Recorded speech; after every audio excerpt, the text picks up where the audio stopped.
Alors une Roland Space Echo 201. Encore une. Alors l'histoire de cette bécane, c'est un achat sur eBay et elle a mal supporté le voyage. Alors il n'y a pas de choc cosmétique, ce qui est une bonne chose. Par contre le chemin de bande s'est cassé la figure.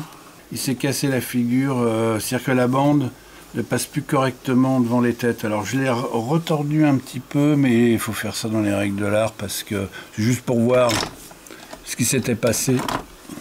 Alors ce qui s'était passé, c'est que le chemin de bande, je vais vous montrer ça sous la GoPro, c'est de la merde. Je vais faire ça avec mon téléphone qui est bien meilleur. Ce qui s'est passé, là ici, là, on peut voir que la bande ne passe pas parfaitement sur la tête. En fait, c'est ici, là, qu'il y a eu un problème. En dessous, il y a un ressort de réglage. Elle a subi un choc et je vais vérifier si ça a été tordu. Si ça n'a pas été tordu, c'est le réglage qui a bougé un petit peu ici. Donc je vais déjà regarder ça. Alors, je vais faire une révision complète de cette machine.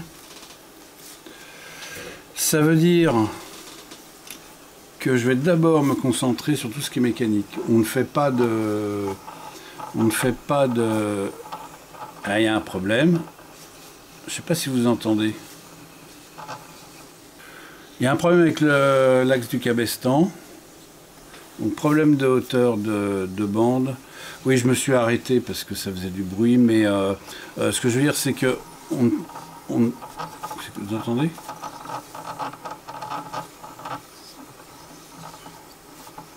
Oui, alors ce que je voulais dire, c'est que on ne s'intéresse pas à l'électronique tant que la mécanique n'est pas parfaite.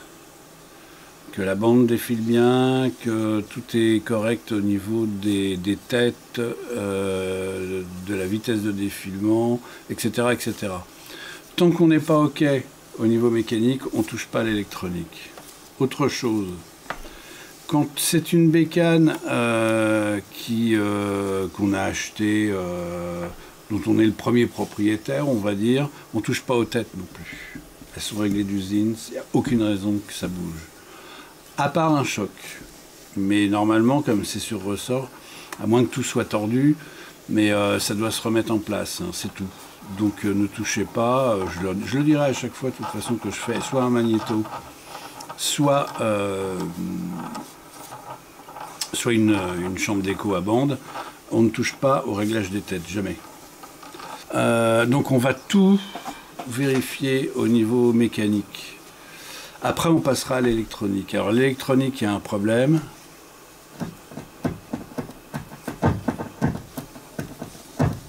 Voilà, je ne sais pas si vous entendez. Quand le gros sélecteur de mode, quand on le bouge, on a des crachements.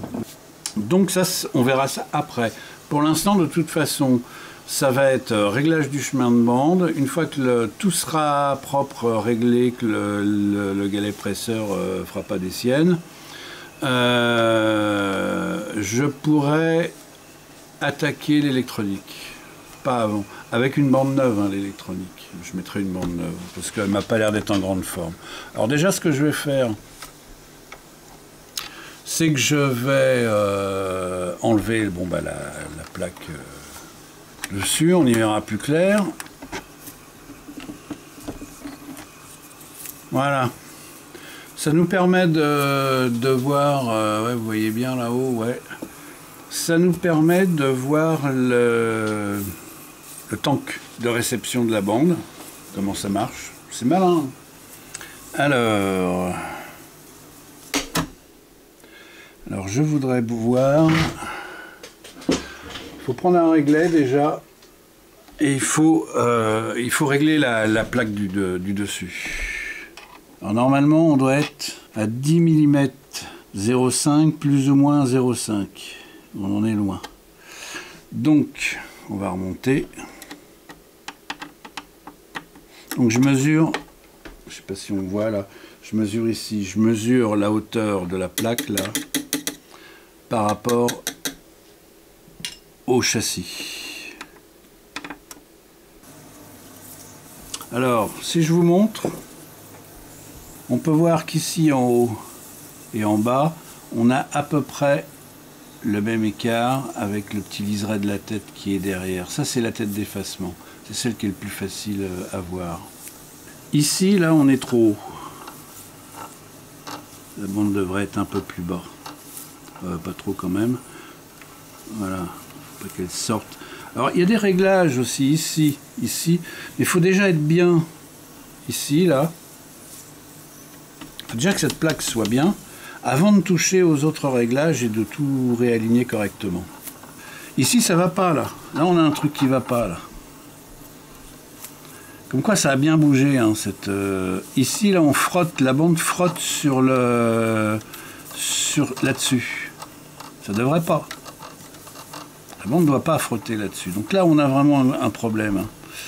On a vraiment un problème d'alignement général. Donc il faut tout vérifier.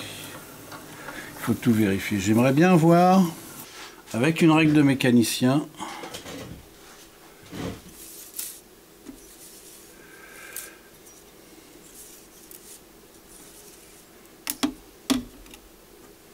bon, ça c'est parfaitement plat.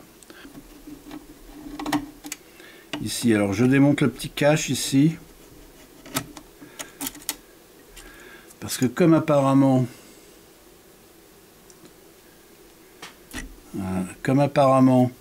c'est tordu ici sur le côté, c'est-à-dire que le côté a été tordu, je veux vérifier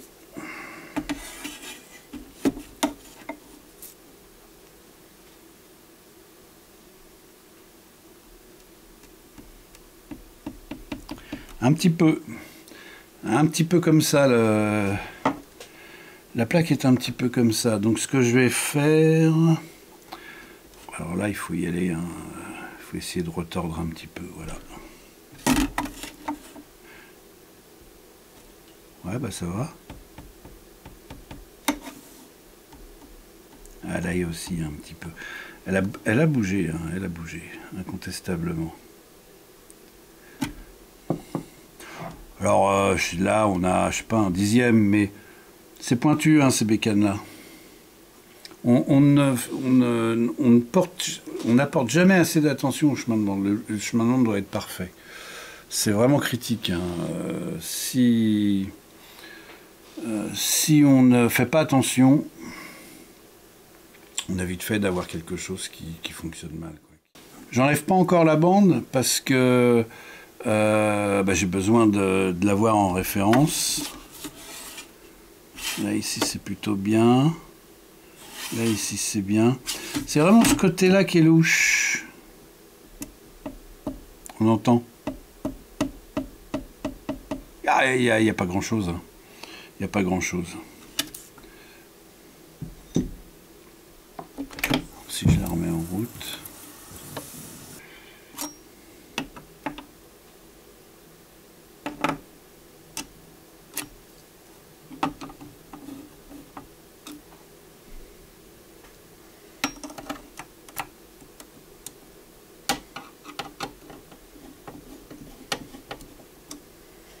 Voilà, j'essaye de la rééquilibrer. Bon, je vous passe les détails de réglage. De toute façon, il faut du feeling, un peu. C'est-à-dire qu'il faut, quand on enlève d'un côté, ça redescend de l'autre. Donc, il faut réussir à équilibrer petit à petit les deux réglages du tank, de la plaque du tank. Et puis, regardez si ça correspond bien au passage des guides, des premiers guides, après si la bande passe bien devant la tête, et puis le petit guide avec le feutre là que je vous ai montré où la bande frottait, il faut équilibrer tout ça en fait. Une fois qu'on a réussi à équilibrer, on peut y passer du temps, hein. Il faut y passer du temps d'ailleurs, parce que c'est un réglage critique, hein, tous ces réglages mécaniques. Il faut revenir, il faut régler d'un côté, régler de l'autre, remonter un truc, etc. pour arriver à quelque chose de parfait. Le chemin de bande, il faut qu'il soit parfait. Donc maintenant qu'on a fait ça, on va s'occuper du cabestan et surtout des pressions. Pression du galet presseur sur l'axe de cabestan et pression du feutre qui est de l'autre côté qui détermine la tension de bande. Pour ça, on va utiliser un dynamomètre linéaire et un dynamomètre latéral, mais vous allez voir ça juste après. On passe, maintenant qu'on a réglé tout le chemin de bande, eh bien on va changer le galet presseur que j'ai reçu de chez Ecofix. Les feutres, ils donnent les feutres avec, donc c'est parfait. Voilà. Les roulements, feutre et galet presseur. Et on va régler le nouveau galet presseur avec un dynamomètre. Il faut avoir une pression, de entre 1 kg et 1,4 kg d'après la notice. Et ensuite avec un autre dynamomètre, c'est-à-dire ça c'est on va dire un linéaire, hein, puisqu'on pousse on tire, et avec un autre dynamomètre, voilà, ça c'est un dynamomètre latéral, c'est-à-dire qu'on pousse latéralement. On va régler la pression de la petite lamelle ici, là. Je ne sais pas si vous voyez. Ouais, on voit ici. Là. Qui doit être entre... combien ils disent déjà sur la notice? Je ne m'en rappelle plus. 25 à 30 grammes. Voilà. Alors, qu'est-ce que ça fait? Ça, la pression ici, ça règle la tension de bande. Tension. Il faut que la bande soit tendue pour que quand elle passe devant les têtes, elle soit bien appliquée sur les têtes. On le voit bien. Je vais peut-être vous le filmer. Voilà. Donc là, on voit la bande défiler sur les têtes. Si je... ça vous verrez mieux, peut-être comme ça. Ouais. Voilà, si je retire ici, paf, on voit que la bande commence à faire n'importe quoi sur la tête. On voit que ça commence à merdouiller. Voilà. Vous voyez comment la bande se décolle. Hop, je remets la tension et tout revient en ordre. Je recommence. Hop. Hop, je remets. Alors la bande elle a morflé, hein, en faisant les réglages et tout, c'est une bande à changer. C'est pour ça que je fais des bandes qui me reviennent à pas cher et que je les fabrique, parce qu'on en bouffe quand on fait les réglages, quand on répare les machines, parce qu'on les enlève, on les remet, on les enlève, on les remet, et du coup... Bon, donc il est très important d'avoir une bonne tension de bande pour que la bande soit bien appliquée sur la tête, sur les têtes. Alors, un petit mot sur les pièces détachées. Normalement, moi, ce que je faisais, quand on n'avait pas, de fournisseur, c'est que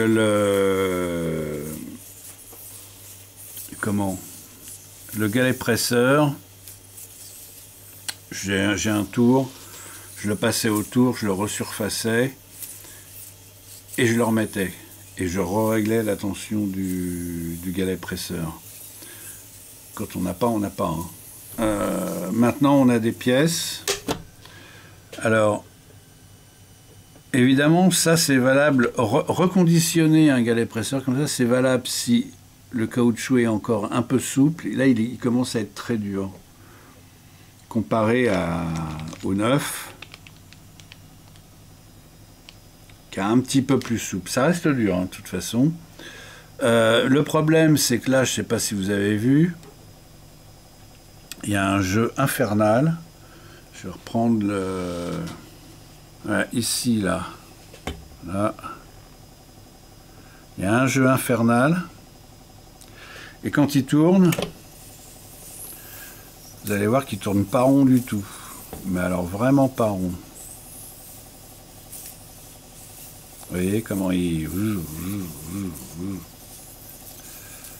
Et c'est pas étonnant, puisqu'on a vu, quand on l'a démonté et nettoyé, puisqu'il faisait du bruit, que le palier en bronze du galet était complètement mort. Il y avait des paillettes de bronze carrément qui bloquaient et qui faisaient le bruit qu'on avait au début. Donc celui-là, il est vraiment à changer. Il est pas, on ne peut pas le reconditionner. Hein. Petite remarque sur les pièces. Ces pièces sont extrêmement chères. 52,22 € le galet. Ils sont généreux. Ils donnent des felts, des feutres. Avec, pour changer les feutres, ici et ici. Cher. Mais attendez. 29 € de port et 32 € de douane. 52, même 53, c'est 52,22. On va dire 53 € plus 29 € de port, plus 32,50 €, je crois, de douane.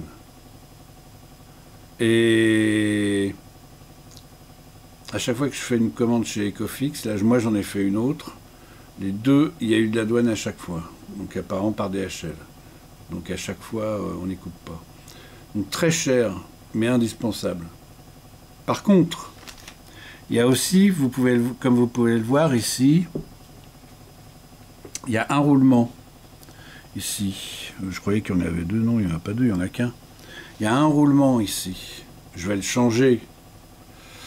Chez Ecofix, c'est 24 € le roulement, plus le port, plus etc. La référence du roulement, ici, c'est 608 ZZ. Ça se trouve à 4,50 € chez 1, 2, 3 roulements. Les mêmes. Même référence, même fabricant, rien, rien de différent. Moralité, il faut commander chez, alors 1, 2, 3 roulements ou une autre marque, hein, moi je m'en fous. Quand vous les recevez, ce sont des roulements qui sont quand même prévus pour la mécanique. Moi je le passe au nettoyant frein pour les dégraisser et qu'ils soient parfaitement propres. Donc, il nous faut un roulement, un galet presseur et des feutres.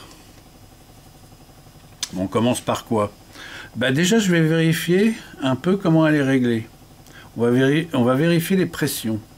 Alors, la pression du cabestan, donc on la met en route. Ce qu'on fait, c'est qu'avec la pointe adéquate, je mets mon cadran à 0. Je ne sais pas si ça va être flou ou pas là-haut. Et je vais me mettre... Alors l'aiguille reste en place quand on pousse, donc on peut faire la lecture après. Je me mets sur la vis ici. Et je vais pousser le galet presseur jusqu'à ce que la bande s'arrête. Voilà. Et je lis... Ah, je suis pas loin, hein. C'est entre 1 kg et 1,4 kg. Là, je lis 1, 2, 3, 4, 5, 1,6 kg. Mais comme je m'arrête pas exactement quand la bande s'arrête, hein, le temps que ça monte au cerveau, je considère qu'on est un peu à un chou trop de pression, mais c'est rien de dramatique. Alors après, on va vérifier la tension de bande. Alors, qu'est-ce que j'ai fait? Voilà. On prend le petit Le petit dynamomètre latéral, on va dire, on va appeler ça comme ça.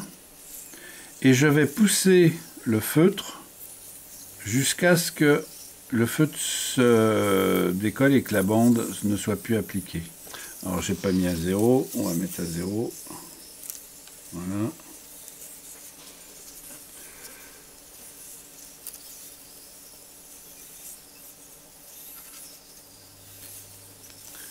Je lis combien? 21, 22, 24. 24 grammes. Et eux, ils donnent 25 à 30 grammes. C'est pas mal. C'est pas mal. On remettra un tout petit peu plus de pression quand on aura changé tous les feutres et tout. Bon, bah là, on va démonter. On va commencer par l'axe de cabestan. Il n'y a rien de plus simple, hein, changer un axe de cabestan, tout le monde peut le faire. Après, c'est le réglage de la pression qui est délicate à faire, mais bon. Ok, je vais nettoyer quand même l'axe. Hein. Je l'avais déjà nettoyé, mais on va le renettoyer. Donc toujours alcool isopropylique, hein, c'est ce qu'il y a de mieux.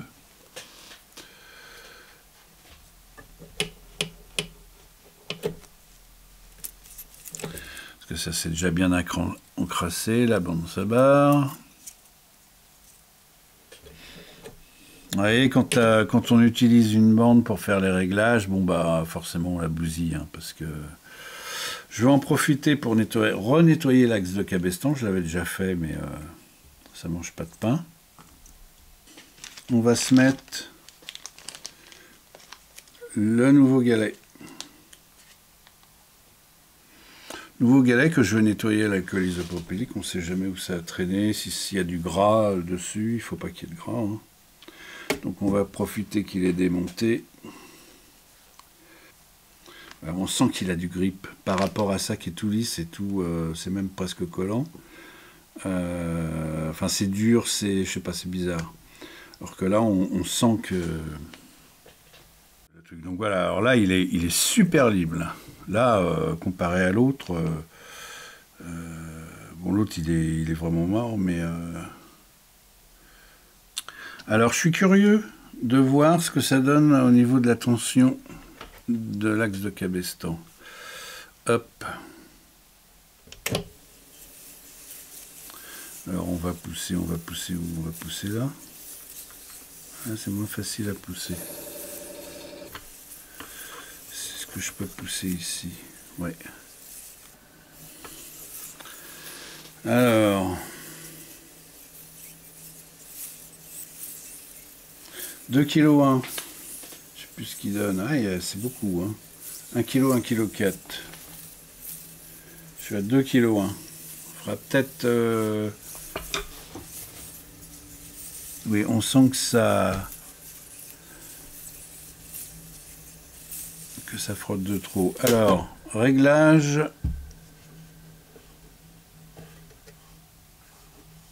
Le réglage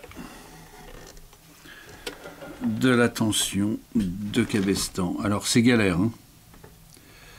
Je vous préviens tout de suite, c'est galère.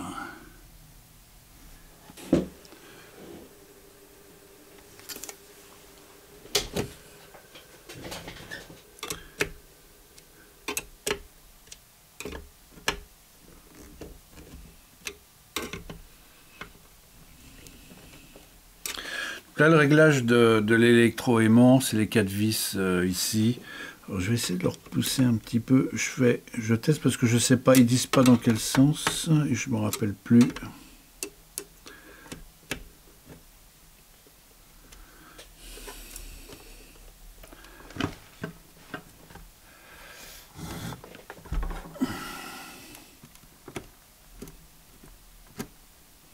Je vais pousser à fond. Et on va voir ce que ça donne.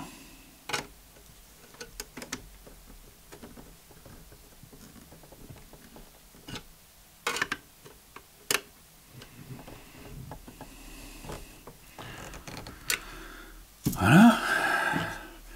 Je revisse que 2 vis, hein, c'est pas la peine de mettre les 4. On verra ça plus tard. Pas pratique parce qu'il y a un crochet, mais il n'y a rien pour accrocher. Voilà. Moi, je trouve qu'on est pas mal. Là, on est à 1,4 kg. Je recommence. Ouais, on est bien. On est bien, on est à 1,4 kg pile poil. Moi, ça me paraît correct.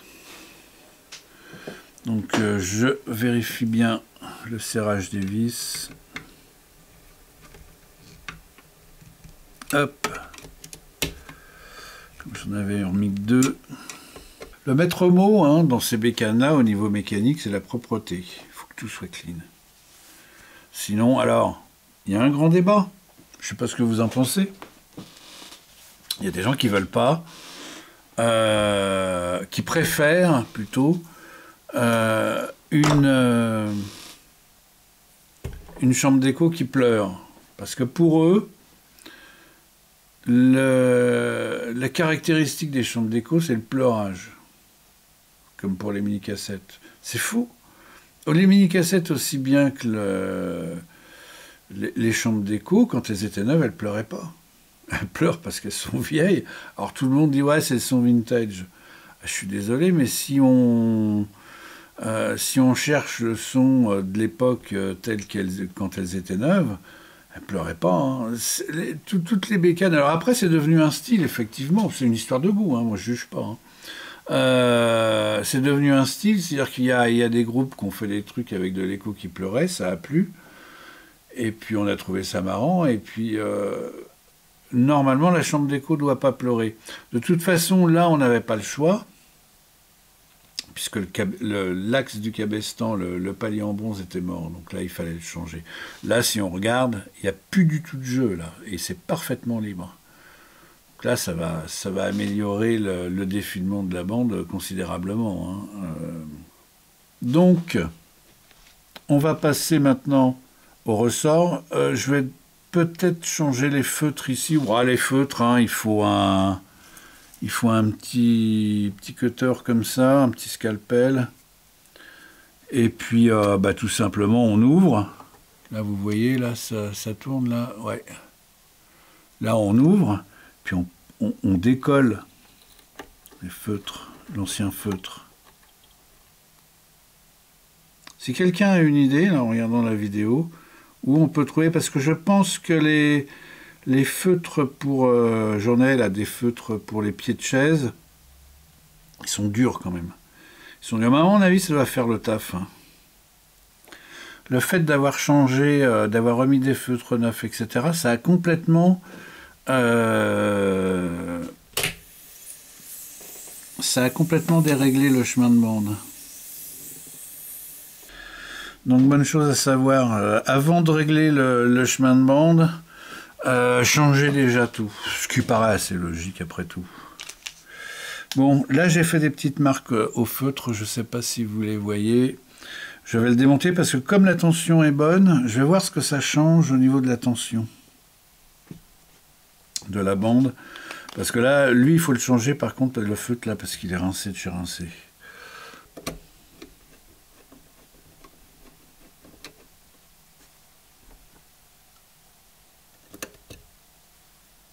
Voilà.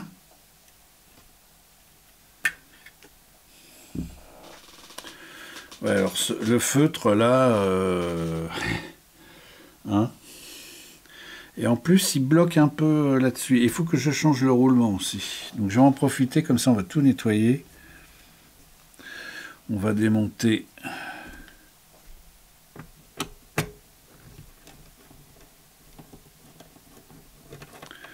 le roulement. Alors les roulements, c'est des roulements mécaniques, je veux dire, il y a une rondelle là. Tout ce qu'il y a de plus courant, Celui-là, il est encore bon, hein, mais bon, ça coûte 4,50 €. Autant repartir. Moi, j'aime bien repartir propre. Au moins, on n'a pas de doute. On a mis un truc neuf, on a mis un truc neuf. Quoi. Il n'y a pas. Et on prend un joli roulement tout neuf. Les roulements là-dessus.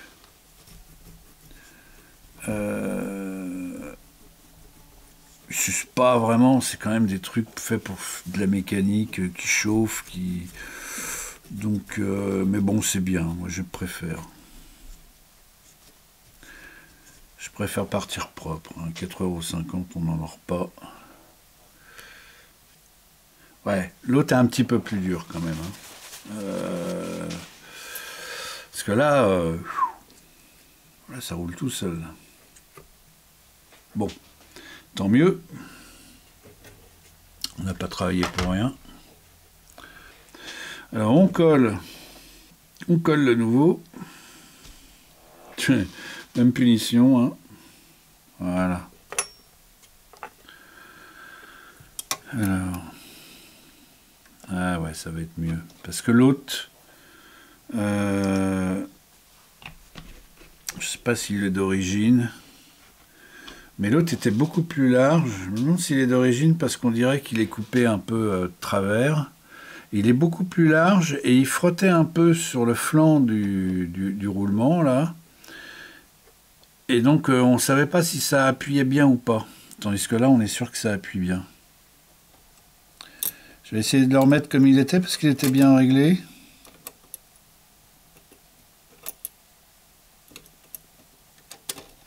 Alors, vous avez vu que Ecofix, maintenant, il propose leur revisite de cette chambre d'écho. De la 301 d'ailleurs, puisqu'il y a un chorus. Hein. 1600 €. Si vous allez la chercher au magasin en Australie. Hein. 1650, je crois même. Alors après, il y a le port. Alors vu comment il taxe à mort le port, ça doit pas être triste d'Australie, parce que c'est lourd quand même ces picanes-là. Hein. Et puis la douane après, à mon avis, c'est facile un coup de 2500. Alors qu'est-ce que ça nous donne au niveau de la tension? Il faudrait peut-être que je remette la bande. Tiens, je vais refaire un test. Donc là, ça passe là. Voilà. Donc, je fais un test.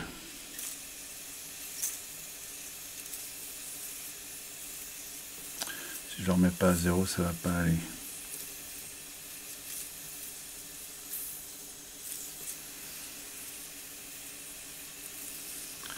Peut-être remettre un petit peu plus de tension. Parce que là, on est un peu léger, on est à 19 grammes, alors que c'est entre 25 et 30. 19, c'est un peu léger. Ah, c'est long hein, à faire tout ça. Voilà. Ça, c'est le tournevis parfait. Alors, on va refaire la mesure.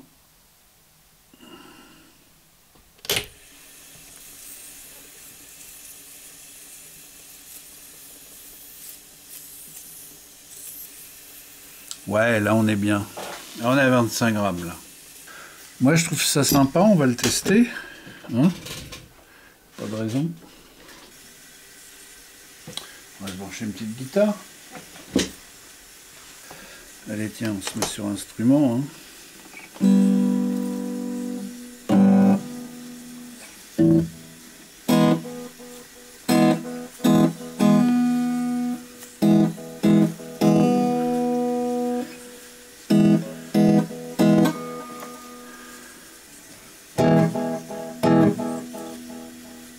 Voilà, au moins ça dégueule plus comme avant.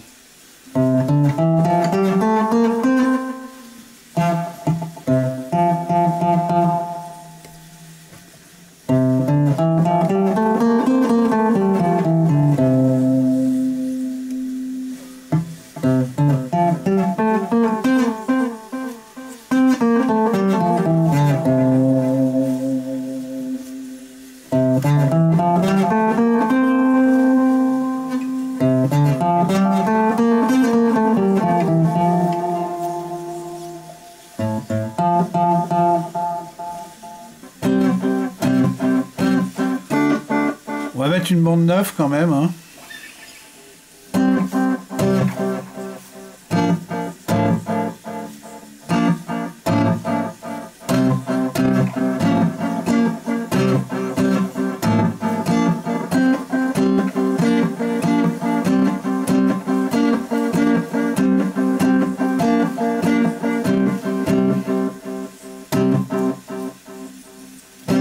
Là, l'écho est bam, bam, bam, bam, bam, mais c'est pas... On est vraiment... là, on a une bécane qui marche bien, quoi. À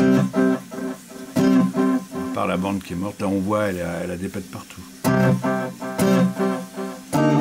Ce que je vais faire, on va pas y passer 3 heures.